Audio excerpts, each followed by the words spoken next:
பெருமைப்படுத்திய எங்கள் மாணவி லேடிடோக் கல்லூரி வேதியியல் துறை மாணவி வெண்ணிலா தேவி என்பதில் மிகுந்த பெருமை அடைகிறேன்.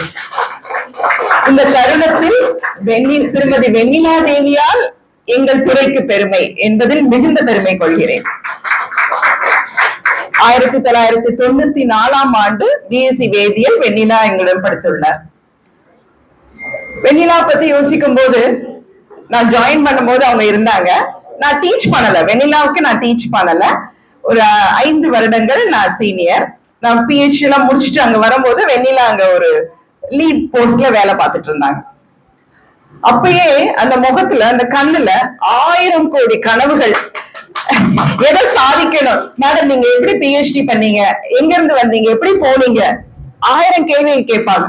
நான் ஜாயின் பண்ணும்போது எனக்கு ரொம்ப நெருக்கமான தோழியா இருந்தது வெண்ணிலா தேவி தான். என்னோட வயது ஒத்து இருந்தது. சீனியர் ப்ரொஃபசர்ஸ் எல்லாம் இருந்தாங்க. ஆனா அந்த இடத்துல என்னுடைய பாதை எப்படி நீங்க பிஎஸ்சி எம்எஸ்சி முடிச்சு பிஹெச்டிக்கு போனீங்க அப்படின்னு கேட்டது முதல் நாள் வெண்ணிலா தேவி தான். அப்பயே தெரிஞ்சது அவங்க இலக்கு ரொம்ப ஹையா இருக்கும், டெஃபினட்டா அவங்க நல்ல பொசிஷனுக்கு ஃபியூச்சர்ல வருவாங்க அப்படிங்கிறது எனக்கு தெரிஞ்சது. அதுக்கப்புறம் வருடங்கள் சென்றன. எனக்கு ரொம்ப டச் விட்டு போச்சு. திடீர்னு ஒரு நாள் பார்க்கும்போது வெண்ணிலா தேவியோட அச்சீவ்மெண்ட்ஸ் பேப்பர்ல எல்லாம் வர தொடங்கும் போதுதான் எங்களுக்கு ரொம்ப சந்தோஷமா இருந்தது. திரும்பி அவங்களோட ரீகான்டாக்ட் பண்ணோம். அந்த டைம்ல நான் I became the HOD of the department also. So எனக்கு எந்தெந்த தருணங்கள்ல வெண்ணிலா தேவியை கூப்பிட்டு எங்களால பெருமைப்படுத்த முடியுமோ அதெல்லாம் நாங்க செஞ்சோம்.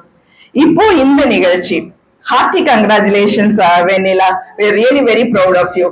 ஒரு கவர்மெண்ட் ஜாப் டீச்சர் அதோட செட்டில் ஆகாம என்ன பண்ணுவோம், மோஸ்ட்லி ஒரு கவர்மெண்ட் ஜாப் கிடைச்சோடனே அதுலயே அப்படியே இருந்து கடைசி வரைக்கும் ரிட்டையர் ஆகி போற ஒரு மனப்போக்கு நிறைய பேருக்கு இருக்கும். ஆனா அதுல இருந்து தவிர்த்து ஒரு பெண்ணாக ஒரு சாதிக்கணும் அப்படிங்கிறது எவ்வளவு கஷ்டம் அப்படிங்கிறது எனக்கு ஒரு பெண்ணா எனக்கு நல்லாவே தெரியும். சோ எல்லாத்தையும் பேலன்ஸ் பண்ணி ஒரு ஃபெமி டைம்ஸ் நினைக்கிறேன் அதுல எழுதியிருக்கிறாங்க அந்த word, just deviating from the linear trajectory. அருமையான வார்த்தை. யார் ஆரம்பிக்கும் போது அப்படிதான் ஆரம்பிச்சிருக்காங்க. சோ எல்லாரும் ஒரு நேர்கோடுல பயணிச்சு வாழ்க்கையை முடிக்க நினைக்க முக்கால்வாசி பேர் அப்படிதான் நினைப்போம். ஆனா அவங்க அப்படி நினைக்கல. அந்த ட்ரெஜெக்டரியை விட்டு வெளியே வந்து பல்துறையில், அதாவது எனக்கே ரொம்ப ஆச்சரியம் இருக்கும், பெண்கள் வியக்கும் பெண்ணானான்னு சொல்லி உங்களை வியக்கிறது அவங்களோட அறிவு. நம்ம எவ்வளவோ படிச்சு நாங்களும் ஒரு கல்லூரியில போய் ஒரு வேலைக்கு சேர்ந்து போயிட்டே தான் இருக்கிறோம். ஆனா அந்த லீனியர் ட்ரெஜெக்டரியை தான் முக்காவாசி ஃபாலோ பண்ணிருக்கிறோம். அதை விட்டு ரொம்ப டீவியேட் ஆகல. But Vennila she has given her best. கடைசியா ஒன்னே மட்டும் சொல்லி முடிக்க விரும்புறேன்.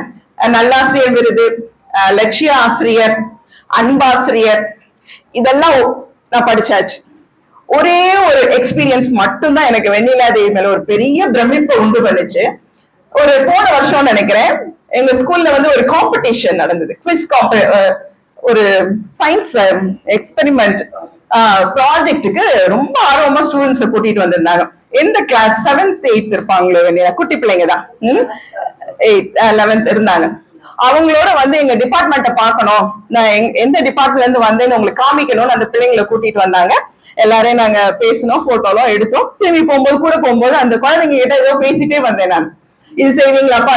அப்போ ஒரு வார்த்தை அந்த பிள்ளைங்க எல்லாரும் கோரஸா சொன்னாங்க, எங்க மேமுக்காக நாங்க என்ன வேணா செய்வோம் மேம் அப்படின்னு. அந்த குழந்தைய முகத்துல இருந்து இந்த எல்லா விருதையும் விட அந்த ஆன் த ஸ்பாட் ஸ்பான்டேனியஸா அந்த சொன்ன வார்த்தை as a டீச்சர் என்னால அத ரொம்ப ஒரு இமோஷனலான ஒரு மொமெண்டா நான் கன்சிடர் பண்றேன்.